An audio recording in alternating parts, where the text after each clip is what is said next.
Oficialmente nossa jornada de hoje, do dia 17 de dezembro, a última do ano, temos três apresentações super interessantes, quase como um presente de Natal, Ano Novo, né? Então, vamos a começar com a apresentação de Fabiana, tá bom? Fica à vontade, Fabiana, tá? Sinta-te à vontade.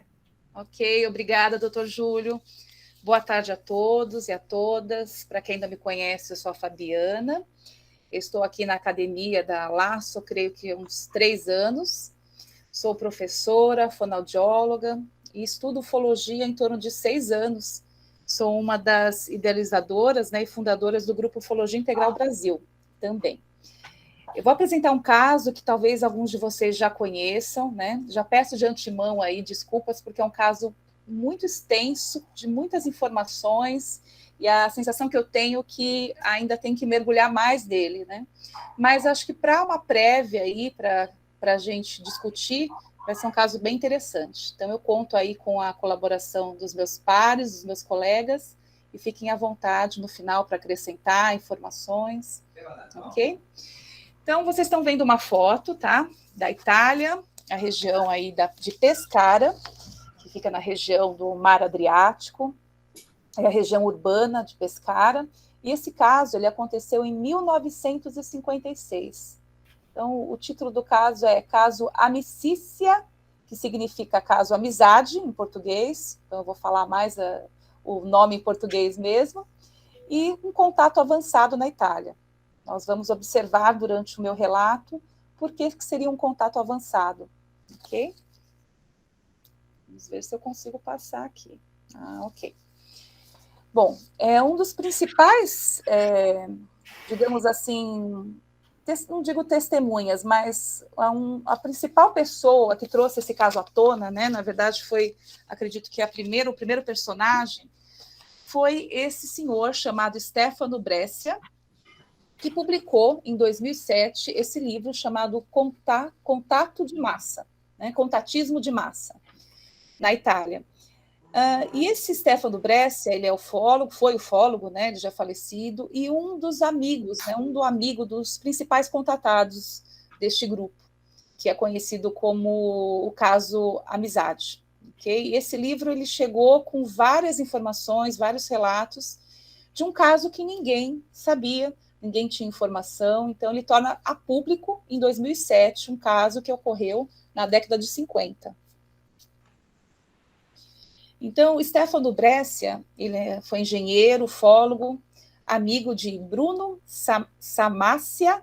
Esse Bruno Samassia é um dos principais personagens desse caso, e confidente, né, de Stefano Brescia, que se torna responsável após a morte do Bruno, que foi em 2003, em relatar tudo o que ele viveu nesse grupo de contato.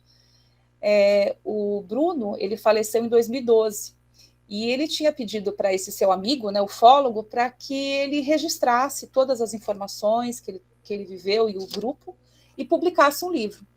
E aí ele publica em 2007. Aqui no meio a gente já vê algumas fotos de alguns personagens. Esse caso envolveu várias pessoas da Itália, diplomatas, jornalistas, acadêmicos, pessoas comuns também. Falam que chegam a 120 pessoas que tiveram contato com esses seres. Então aqui a gente vê no centro dessa foto aqui do meio, né, o Bruno, que é o principal personagem do caso. Bom, eu procurei me apoiar em alguns ufólogos, alguns pesquisadores que já estão, né, já desenvolveram algumas pesquisas sobre esse caso, que é um caso bem discutido, né, bem conhecido, né. E o principal que eu acho hoje contemporâneo é esse ufólogo, que é um ufólogo italiano e documentarista, Pier Giorgio Caria. Ele esteve no Brasil, no Fórum Mundial de Contatados, da revista UFO, acho que 2015, e ele tem várias entrevistas na internet, palestras, inclusive quando ele esteve no Brasil, ele conta desse caso, né? Então, ele é um dos principais pesquisadores, eu considero hoje, que tem várias informações sobre esse tema, sobre esse caso. Outro personagem também muito importante, né? Vocês vão ver que vão ter várias pessoas envolvidas. Como é um caso ufológico que envolve um grupo de pessoas que tiveram contato, eu peguei só, acho que um dos principais, mas eu ainda sinto que faltam outros, né? E esse é o que me chamou mais atenção. Eu acredito que esse senhor ainda esteja vivo, porque eu vi que a última aparição dele na internet faz 7 meses, né? Ele tem aparecido mais na internet. O nome dele é Gaspare de Lama, ele é italiano, ele é um ufólogo amador, né, pintor, e na década de 60, ele toma conhecimento de um livro do cônsul Alberto Perego, que é um cônsul italiano que chegou a morar aqui no Brasil, né, em Belo Horizonte, é um dos que também teve acesso a esse grupo, né, de contato, e era um cônsul que estudava muito ufologia e divulgava muito a questão dos OVNIs, né, e era até conhecido como cônsul meio maluco, né, por falar abertamente desse assunto. E esse personagem, o Gaspar de Lama, ele se interessava pelo tema, então ele vai buscar informações, né, e vai procurar esse cônsul. E aí ele é apresentado para o principal personagem, que é o Bruno Samacícia. Aqui embaixo a gente vê uma foto do Bruno com o Gaspar de Lama, ok? Do lado direito a gente vê uma foto que é um dos registros do Gaspar de Lama. O Gaspar ele conseguia fazer registros, ele trabalhava ele buscava também comunicação através de rádios amadores com esses seres. Ele é um personagem bastante importante, eu acredito, no caso, porque quando ele pedia os contatos programados, ele conseguia fazer os seus registros. Porém, eu não sei se esses registros, de fato, estão, de certa forma, preservados, né? Vou continuar. E o principal personagem do caso é o Bruno, né? O Bruno Samacícia. Bom, aí a gente vê algumas fotos dele, ele já é falecido, né? Aqui tem uma foto dele com o de Lama, né, que é o Gaspar de Lama, que aí ele faz amizade com o Gaspar de Lama, né, e aí, o que acontece, né? Bom, o Bruno, ele era um teólogo, um psicólogo, né, e ele foi o personagem que manteve o grupo unido por 22 anos em contato com esses seres, né, extraterrestres. E é ele que pede para o Stefano, né, que até então o contato era sigiloso, né, ninguém falava isso abertamente, aí ele que pede para o Stefano registrar o livro, né, que é o Contatismo de Massa. E falam que o Bruno ele tinha tanto contato com esses seres que ele tinha até um chip atrás da orelha que mantinha a comunicação e o contato. Ok? Continuando. Bom, como se deu o contato? O início do contato foi em 1956, na Itália, em Pescara, onde o Bruno, ele jovem, chama 2 amigos, o Giulio e o Giancarlo Di Carlo, para fazer como se fosse uma expedição, né? Ele tinha um mapa do tesouro, né? Onde ele chama esses amigos para viver uma aventura, para ir numa fortaleza na colina dessa região, né? Chamada Fortaleza de Pia, onde ele fala para esses amigos que lá deveria ter um tesouro, que ele estava com um mapa e que ele queria lá inspecionar, conhecer essa fortaleza, essas ruínas, né? E ele morava em Pescara, que fica a 98 quilômetros desse local, né? Dessas ruínas. Aqui tem ele e, se não me engano, é o Giulio De Carlo.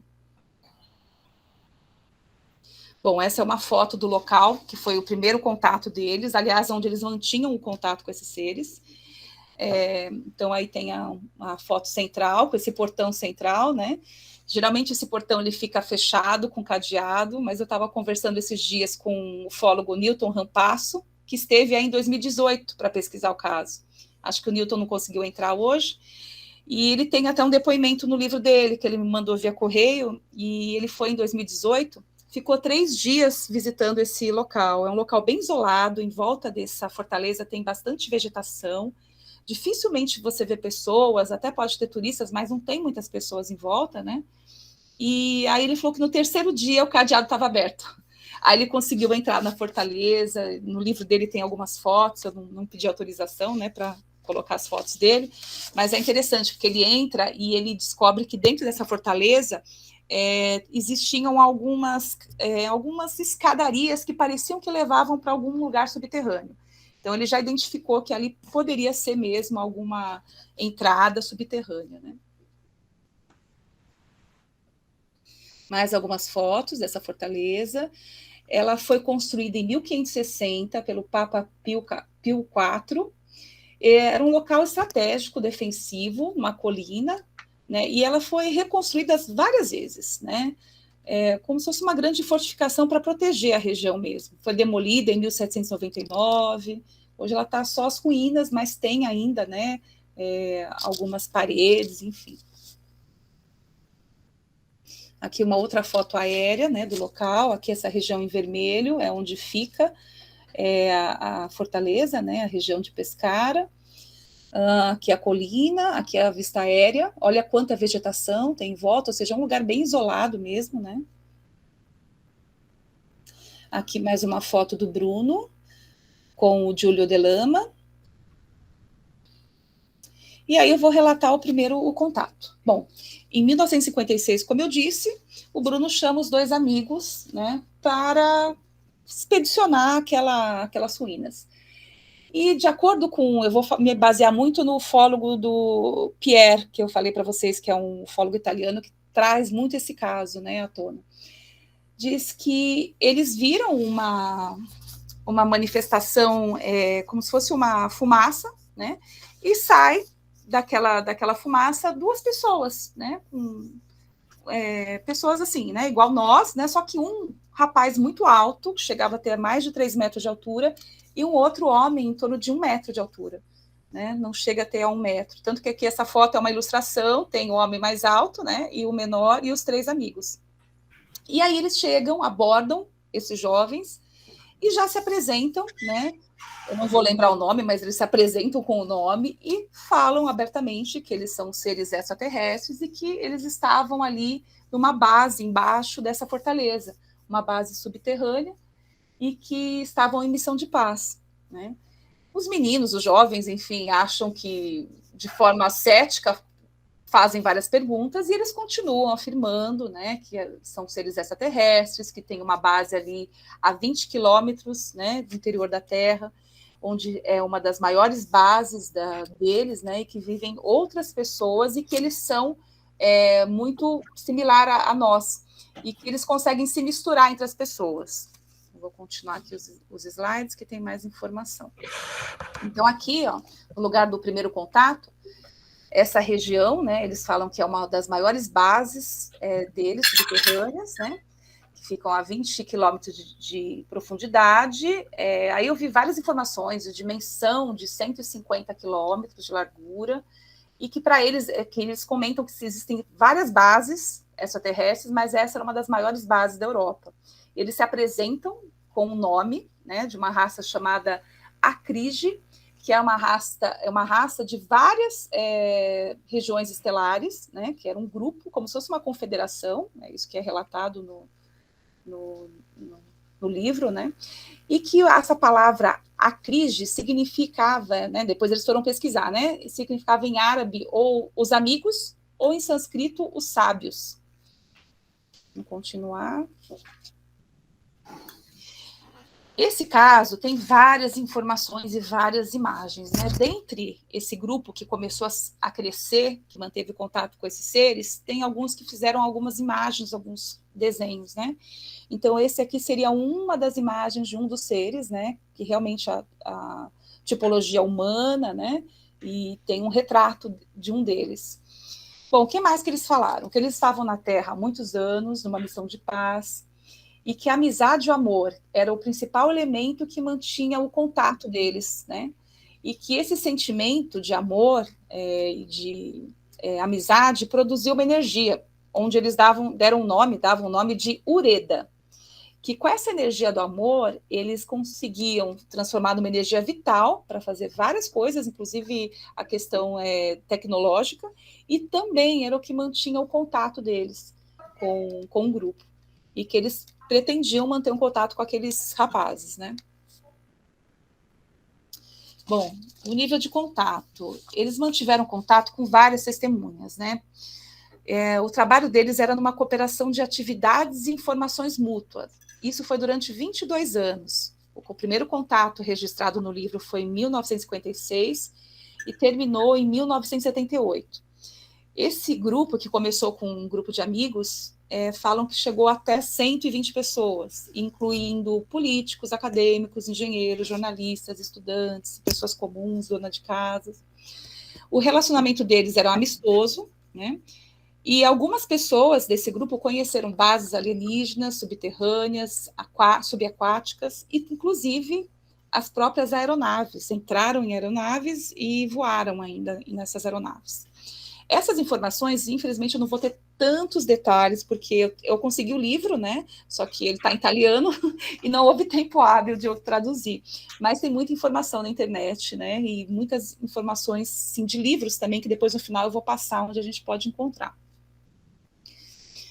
Bom, esses grupos, né, eles mantinham contato no plano físico, com hora marcada, era um contato programado mesmo. Em alguns momentos, esses seres deixavam ser fotografados, então a gente vai ter das pessoas que fazia parte do grupo que tem fotos, né, mais da década de 50. E eles conseguiam, de certa forma, o contato físico, né? Continuando. Essa, por exemplo, é uma das fotos, acho que alguns de vocês já viram, né? De um dos seres desse grupo, né? Aparência humana, né? Uma pessoa mais alta, né? Inclusive teve uma pesquisadora que estudou um pouco sobre essa foto, a questão da altura, e realmente daria mais de 3 metros de altura. Eles falaram, já naquele primeiro contato, que eles eram seres benevolentes, né, que estavam em missão de paz, e eles monitoravam a Terra, mais para frente eu vou falar, e eles tinham um grupo inimigo, uma outra facção alienígena, que era uma facção que eles chamavam de Os Contrários. Eles tinham objetivos contrários ao deles, né? Intenções negativas. Eles tinham intenções positivas, né, com relação à humanidade, de monitorar, e de orientar muita questão consciencial. E essa é uma foto que, pelo que eu li, foi o próprio Bruno que tirou, foi em 1957, onde ele teve um contato marcado e aparece esse ser, né, esse seria um ser alienígena, o nome dele se identificou como Quênio, e ele deixou ser fotografado.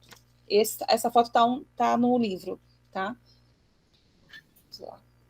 Bom, vamos ver a missão e as informações que eles passaram. Um pouco de um apanhado, tá? Eles passaram que a Terra foi criada com um fim positivo, o nível moral dos humanos era muito inferior ao deles, e que naquela época, década de 50, né, 56, a Terra estava vivendo um momento muito crítico, né, com armas atômicas que eram capazes de destruir o planeta, correndo risco.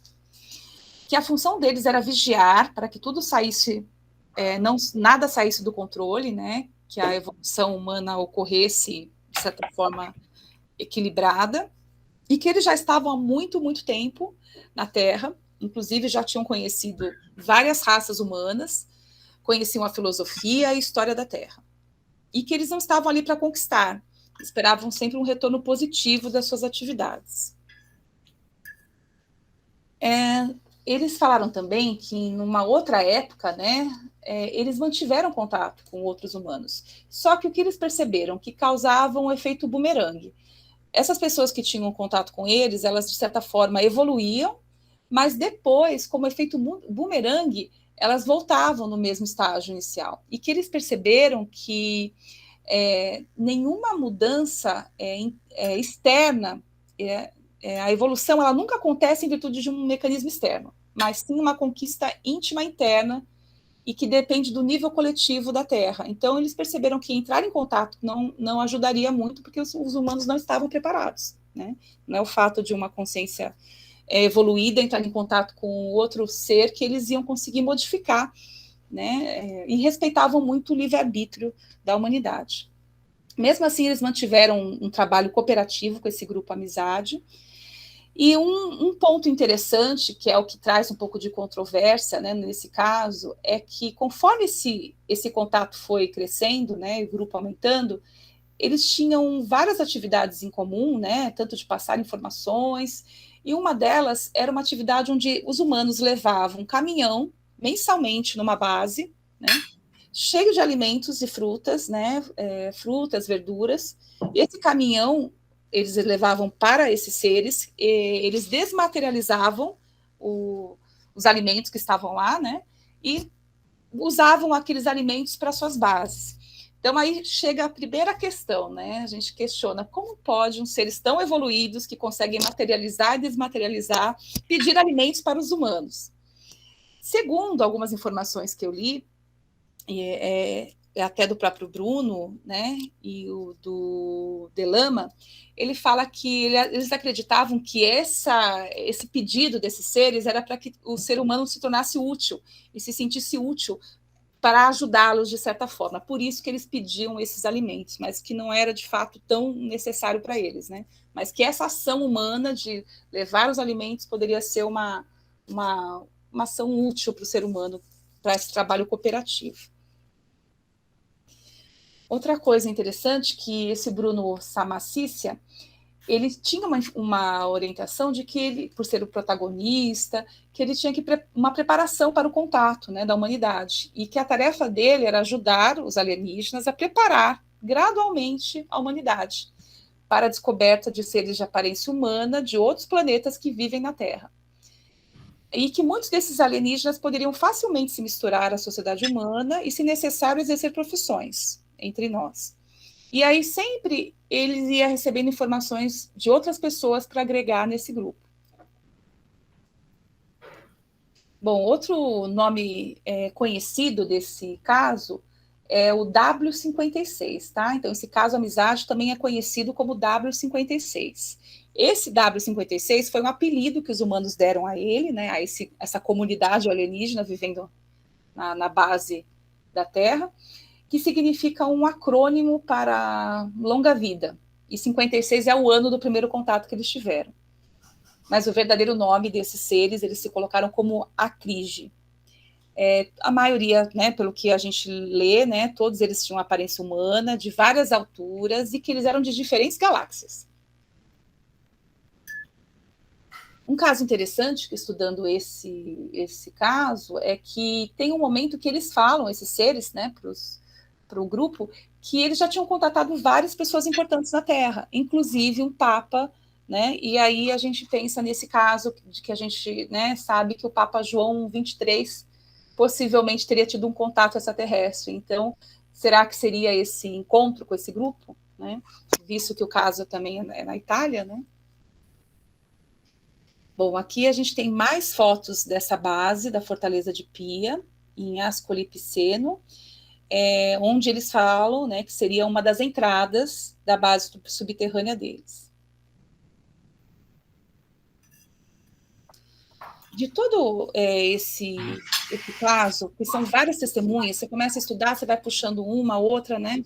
Várias pessoas de fato sérias, né, profissionais, que você vê que não iriam se expor num caso desse, que é um caso polêmico, né? E o principal personagem que me chamou mais atenção foi esse casal e o Gaspare de Lama, que deve estar agora, não sei, com 97 anos, né? Eu anotei aqui, a esposa dele, Mirella Bergamini, né? E ele hoje ele tem feito bastante entrevista, né? Ele já fez várias entrevistas, assumindo publicamente mesmo que teve contato com esses seres, né? E explicando, e as informações batem muito com o livro do Stefano, né? São informações que se casam. Então, assim, é um grupo de pessoas falando a mesma história, né? Então, eu peguei um apanhado de uma entrevista que ele deu num jornal, que é nessa Gazeta aqui que eles estão segurando, Gazeta Civisera. Nessa entrevista, né, o Gaspare de Lama, ele fala que ele, na verdade, ele recebeu um convite, né, porque ele e a esposa, eles eram pintores, né, ele conhece o Bruno em Milão, numa galeria de arte, na década de 60, e aí, como ele se interessava pelo tema, ele recebe um convite, e os alienígenas aceitam ele no grupo. Então, assim, é sempre um convite, não é qualquer um que podia entrar no grupo, parecia um grupo mais sigiloso ali. E por que outras pessoas não entravam? Por que eles não se colocavam à mostra para todos? Ele fala nessa entrevista que os tempos não era maduro, as pessoas não estavam maduras o suficiente para permitir, né, que eles achavam, né, que toda a humanidade suportasse uma verdade como essa, a existência deles aqui na Terra. Então, por isso, eles tinham que manter em sigilo, encoberto. E também a questão de ser ridicularizado, né, falando desse tema. Ele falou um pouco da tecnologia, que ele vivenciou não só as manifestações de nível tecnológico, como o modo de vida deles. Eles repetiam, esses seres, né, para o grupo de humanos, que eles não eram perfeitos, mas que suas ações pareciam motivadas apenas pelo amor, tanto para a humanidade quanto para a Terra. Eles chamavam a Terra de o planeta mãe. Ele presenciou materialização, desmaterialização, e que esses seres viajavam entre dimensões, né? Ele fala até que ele tinha comunicação telepática, né? E esses seres abriam portas dimensionais, inclusive eles tinham lá um aparelho que abria a base, né? E conseguia fazer todas essas construções subterrâneas. É uma frase dele da entrevista, né? Aí ele fala que o W56 conhecia nossos pensamentos. Em 2007, eles responderam a uma pergunta minha.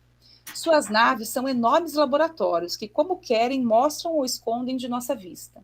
Eles são expressos em nossas línguas. Tudo graças a uma tecnologia adquirida ao longo de milhões de anos de evolução. Não chegamos nem ao primeiro passo da experiência deles. Então, essa é uma frase que ele dá durante a entrevista. É uma entrevista bastante longa, tem várias entrevistas dele, ele repete sempre a mesma coisa, a esposa também participou desse grupo de contato.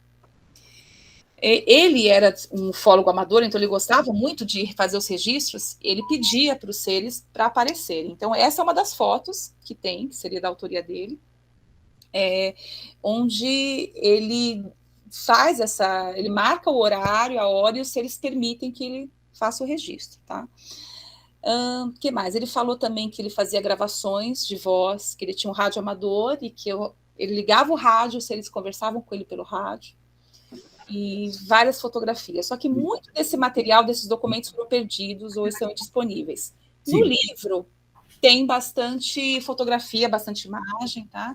A gente consegue achar até, se não me engano, um vídeo, uma película do OVNI mesmo, né? Passando, enfim.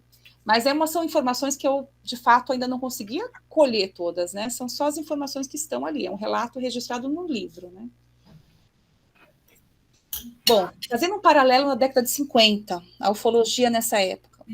Bom, é uma época que teve uma onda ufológica em Roma, né? E não só em Roma, em diferentes países, né? Se a gente pensar que o grande boom da ufologia veio nessa década, né?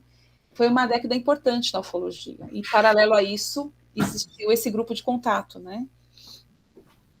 Esse rapaz, esse Bruno Ghibaldi, ele foi um pesquisador, na época também de 60, italiano, onde ele faz vários registros de discos voadores, escreve artigos, se coloca a público.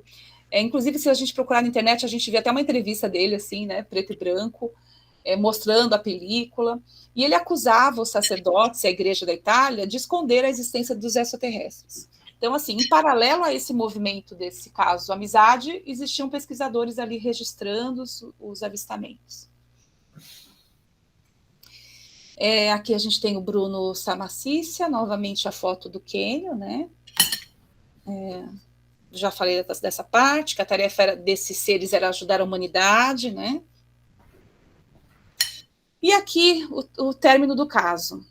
O caso acabou em 1958, a manutenção desse contato terminou em 1978, desculpa.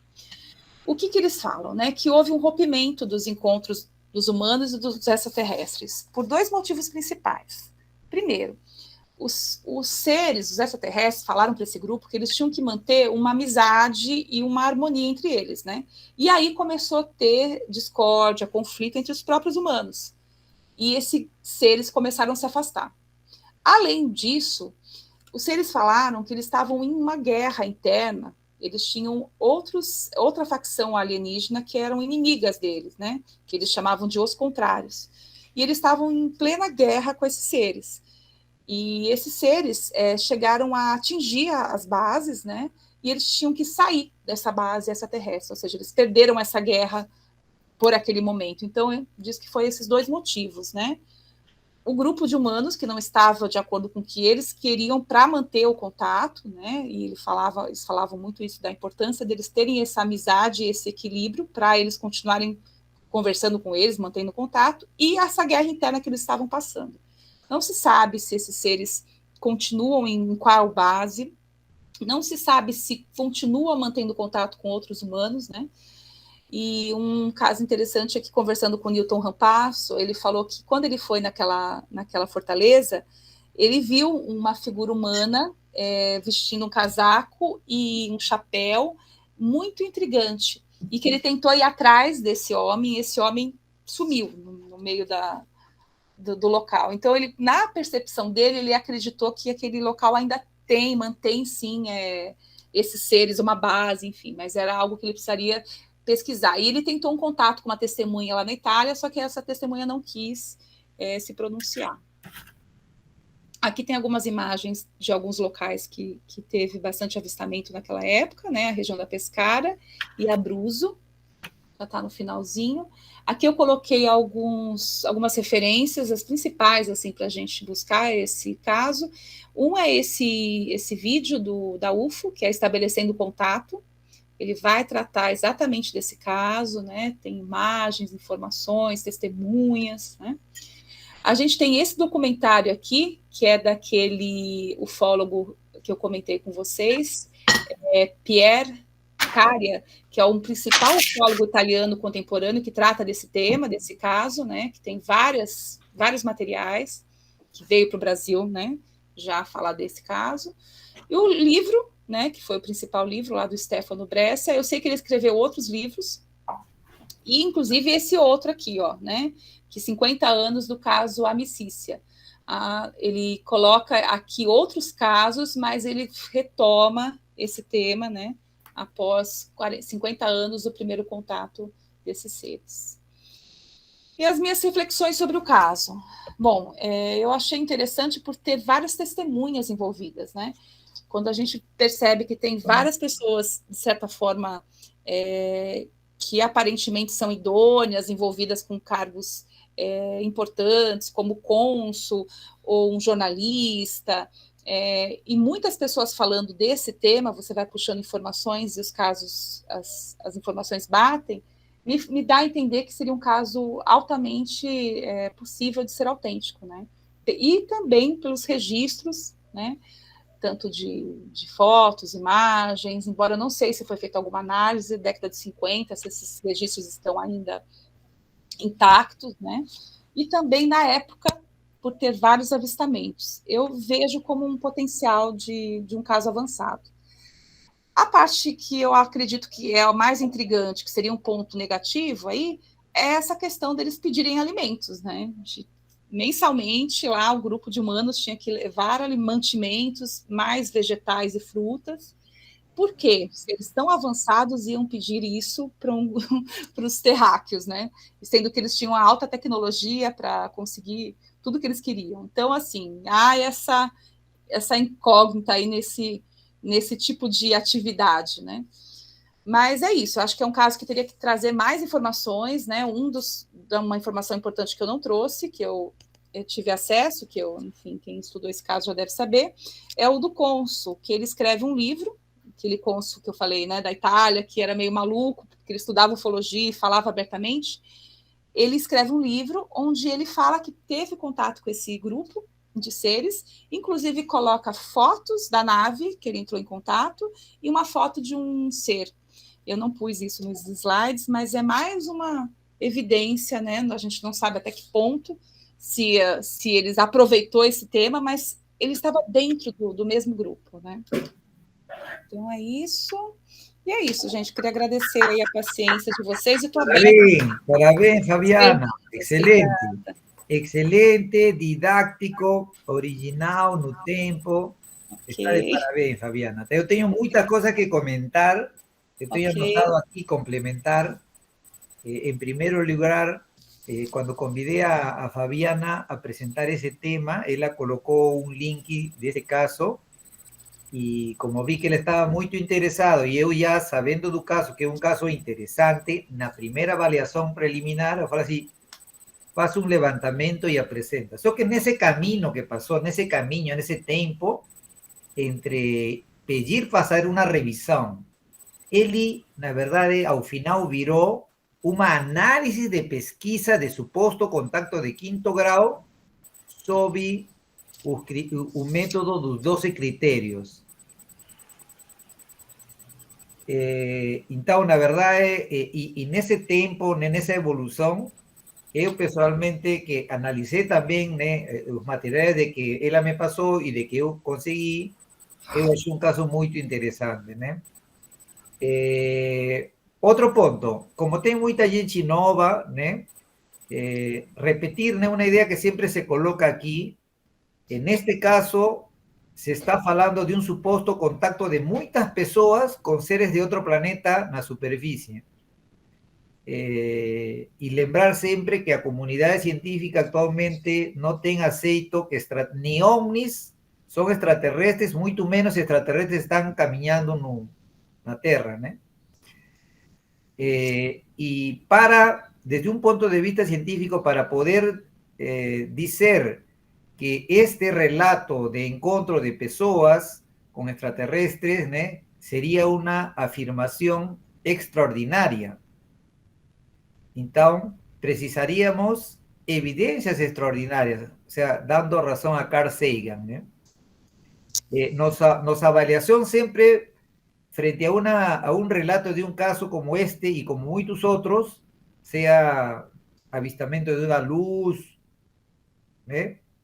es siempre asumir que este fenómeno puede ser explicado por respuestas naturales, ordinarias, comunes, que puede ser confusión, mentira, fantasía, y solo descartando na avaliación, descartar varias cosas que nos ficamos con la hipótesis de ser un caso probablemente extraordinario. Entonces, siempre a gente faz eso. No es que a gente apresente y va a acreditar todo que fue colocado, no. Primero a gente escuta, después comienza a hacer análisis. Fabiana, você ya estudió y pesquisó varios casos de supuestos contactos. Uno de ellos, yo acho que Edu fue tu primer caso, ¿no fue? Edu. Foi.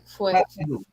Você ve esa diferencia entre lo que ese caso de Edu representaba, falaba, apresentaba, contextualizaba, con este caso Amixicia. No sé, você ve o contraste entre un caso que fue concluido como baja probabilidad, técnicamente falso, a este caso que está comprando todos sus boletos que sortean a conclusión de alta probabilidad de ser auténtico.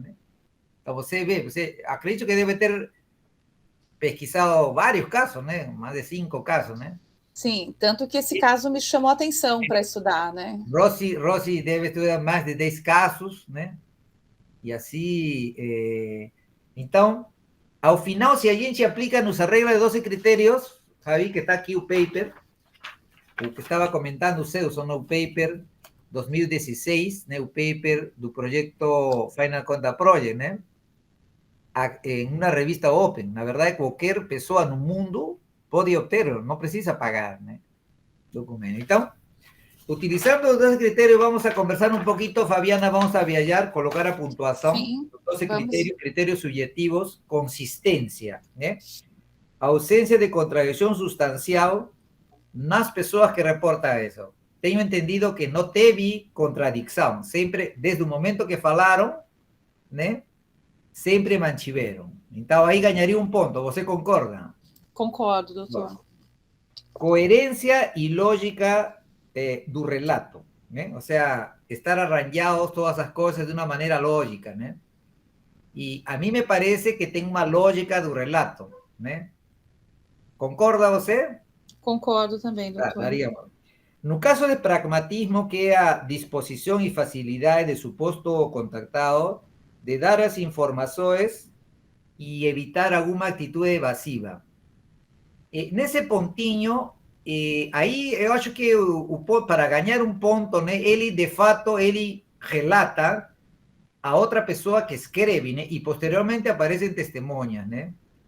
Nesse ponto de pragmatismo, né, na verdade, eu acho que o ponto mais assim meio que você poderia não dar, né? Porque na verdade ele espera até 2007 e ele se torna, na verdade, desse caso, o calcanhar de Aquiles, de todo caso autêntico, existe, tem um calcanhar de Aquiles, um ponto no qual você pode, entendeu, atacar. Por que 2007? O sea, ele se torna público, você, o sea, a história começa em 1956, mas se torna público em 2007. Em 2007, a ufologia do contactismo estava muito adiantada, tinha muitas ideias, né?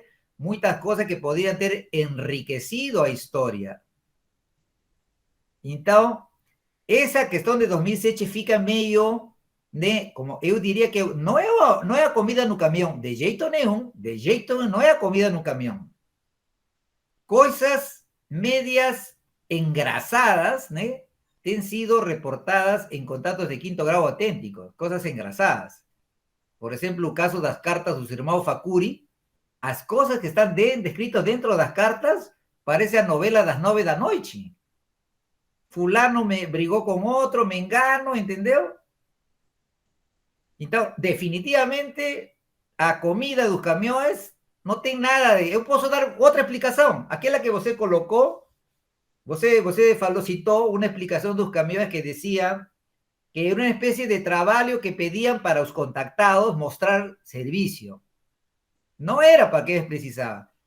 Cuando hacen las reuniones nos eventos, no piden 1 kilo de comida no perecible. No es para los organizadores de los eventos. Es para dar los cachorrinhos, ¿no? Es una especie de, você asiste ao evento, mas não seja de graça, leva uma comida não perecível para o cachorrinho. Não é que vão a comer os palestrantes. É uma espécie de tarefinha que deixam, né?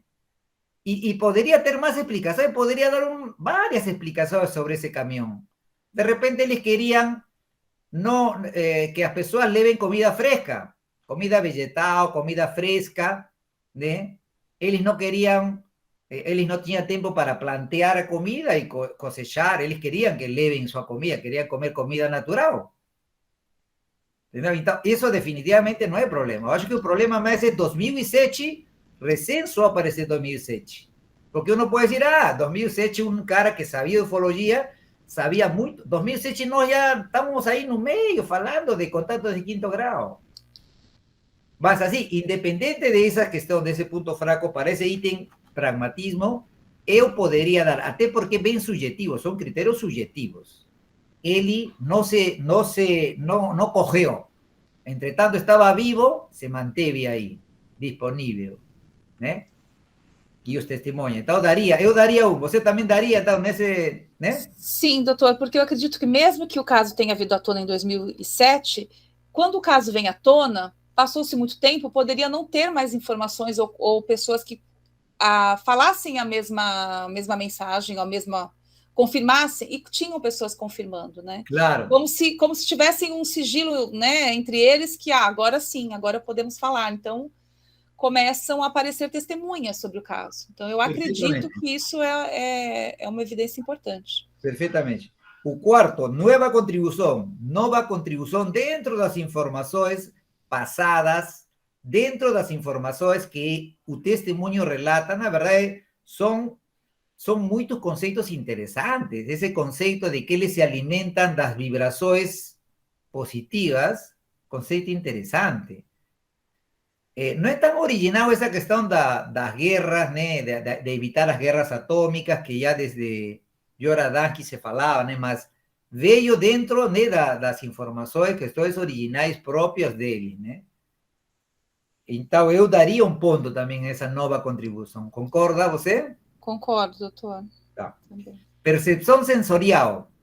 Percepção, o quinto critério é, dentro do relato, eles afirmam que através dos sensos, visão, tacto, né, eles viram uma materialidade, perceberam uma materialidade. E, de fato, né, eles caminharam com essas pessoas várias vezes, né? Viram a eles, né? Entraram dentro da nave. Então, percepção sensorial é positivo, ponto para eles. Sim, concordo. Né?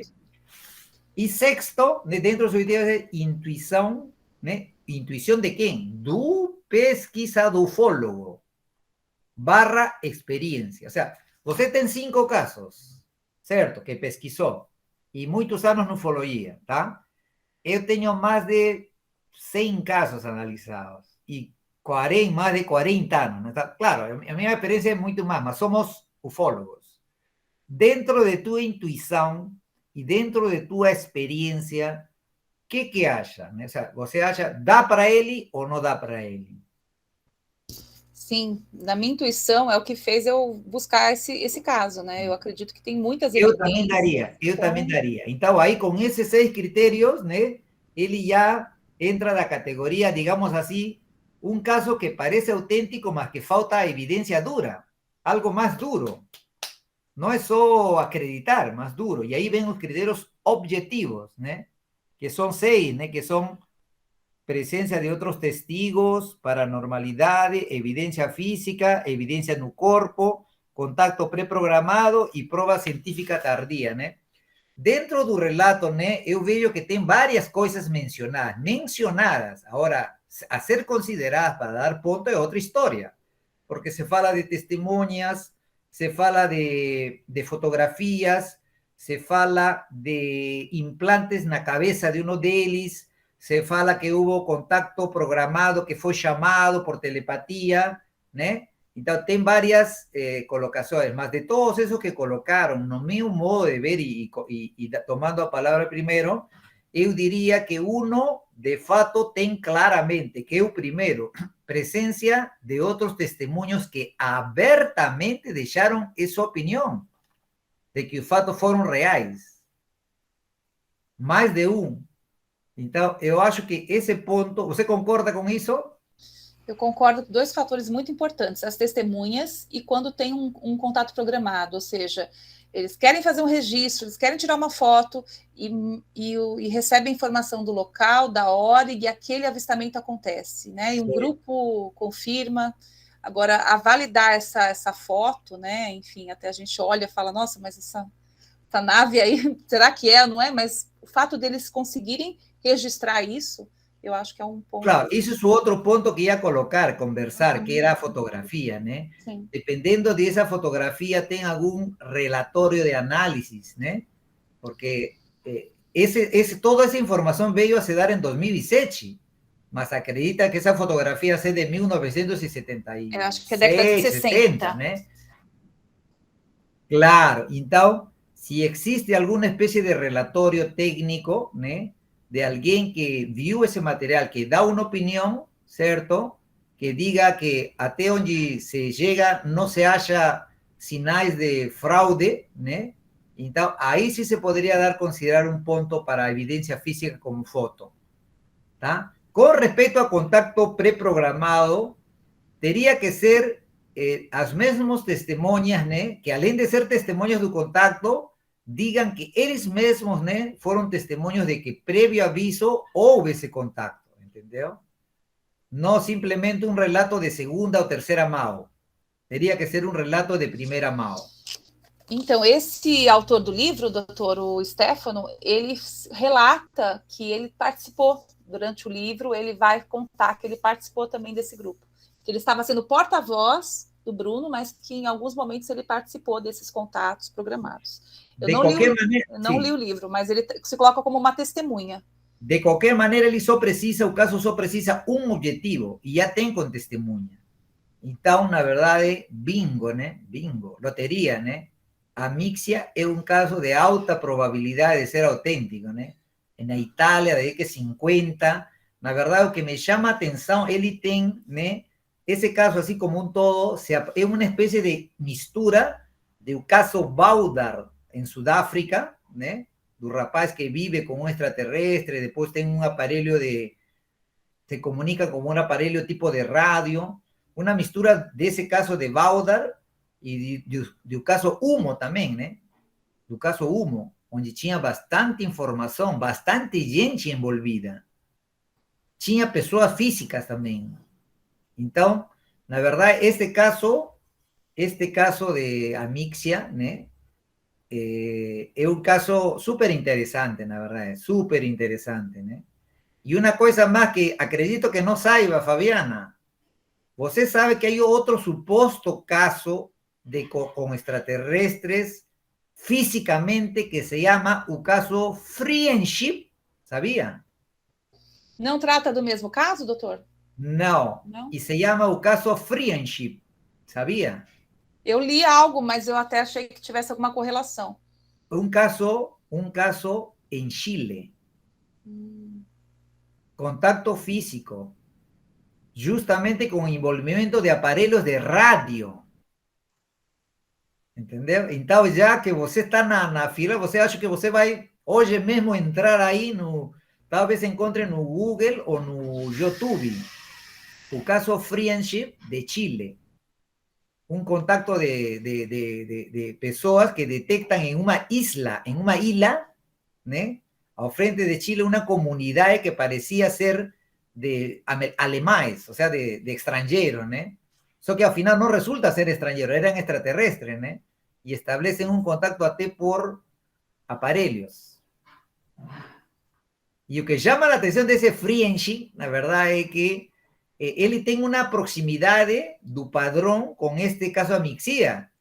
Y si a gente pensa que es friendship, no será de que era o mesmo, porque na história da amixia não falam de que outros extraterrestres também fizeram contato. Sim, eles relatam isso em várias Não regiões. será que o friendship chileno, né, é um posto avançado, uma sucursal, um braço dos italianos, ou seja, dos extraterrestres na Itália? Então, eu Pode acho que, ser. Fabiana, você já comprou todos os boletos para revisar o caso de Friendship de Chile. Perfeito. Vou Nossa, pesquisar, doutor. legal. Bom, gente, fiquem à vontade. Alguém quer comentar? Alguém quer... Celso levantou. Fica à vontade, Celso. Obrigado, doutor. Obrigado, doutor. Fabiana, parabéns pela sua apresentação. Gostei muito. O doutor comentou uma coisa que eu tive oportunidade, eu revisei com o doutor aí mais de 80 casos na época, a gente revisamos, né, sobre contatados, e eu queria fazer um questionamento para você. Assim, esse caso de 56 para 2007 foram 51 anos. Nesse período, qual teria sido, na sua pesquisa, a contribuição que você identificou, que achou impactante? Porque uma coisa que eles comentaram, que você comentou, isso eu já ouvi em todos os casos contatados, cuidado com as armas atômicas.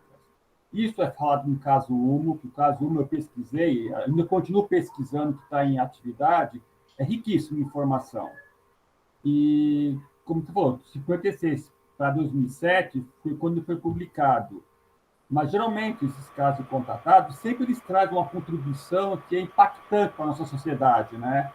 E outra coisa, se eles comentaram alguma coisa da sociedade deles que você não comentou, ou se não tem. Tá bom? Obrigada, Celso, pela pergunta. Bom, eu não li o livro, né, original, que eu te falei para vocês, que é italiano. Eu sei que eles vão relatar no livro como era o modo de vida deles. Eu lembro que eu li alguma coisa que eles não comiam carne, então eles se alimentavam de fato, né? Eu acho que, assim, muitos contatados a gente já sabe um pouco dessa história similar, né, da questão da violência, das armas nucleares, e acho que o maior impacto nesse caso é saber da existência deles, de fato, em bases subterrâneas, né, porque até então é muito essa questão de vir de outro planeta, a nave descer, né, e faz o contato, mas dessa vez o fato deles estarem morando aqui e ainda se misturando, né, entre os humanos. Então, para mim, isso acho que foi algo mais um ponto importante. Os demais, eu acredito que já traz vários elementos que a gente já vê em outros casos ufológicos aí de contato de quinto grau, né? A questão do monitoramento deles, de certa forma, que eles estão aqui, que há outros seres negativos e que eles estão ali, de certa forma, respeitando o nosso momento de evolução. O ponto de que não adianta o contato em massa, provavelmente era uma tentativa, um projeto piloto, talvez, de vários projetos, e no momento ele fala lá, uma das testemunhas, que houve, lá no passado, eles já fizeram esse contato e viram que deu errado, voltou tudo para trás, então não adianta, né? Vamos só monitorar aqui de longe, vamos viver junto. Então, assim, antes a gente achava que a gente estava sendo observado, agora esse elemento-chave é que eles estão aqui entre nós e que estão nessas bases e, de fato, vivendo junto conosco, né? Então, acho que esse foi não tinha lido um caso específico assim mais impactante, né? De bases mesmo com esses seres. Acho que é o ponto que me chamou mais atenção. Só mais um detalhe.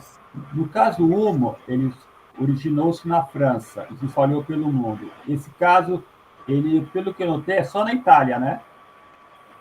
Eles citam mais a Itália, mas diz que os seres falam que tem bases em outros lugares e que já fizeram contato em outros lugares, mas o caso aconteceu na Itália mesmo.